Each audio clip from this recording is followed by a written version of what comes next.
पाकिस्तानियों कमेंट में बताओ ये पाकिस्तान का कौन सा खूबसूरत सा शहर है।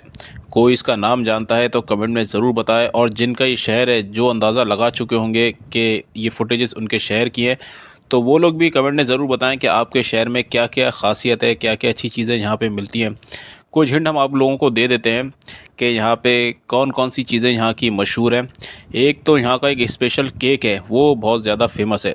जब भी कोई दूसरे शहर से इस शहर में आता है तो लोग उससे फरमाइश करते हैं, यार तुम इस शहर गए हो तो इस शहर का ये वाला केक हमारे लिए ज़रूर लेकर आना। और दूसरी चीज़ है यहाँ की रबड़ी, वो भी बहुत ज़्यादा फेमस है। लोग अक्सर फरमाइश करते हैं यार कि इस शहर गए हो तो रबड़ी यहाँ की ज़रूर लेकर आना। उसके अलावा आप लोग फुटेजेस में इस शहर को भी पूरा देख सकते हैं। कोशिश करिए कि थोड़ी बहुत इस शहर की चीज़ों के बारे में आपको बता दें।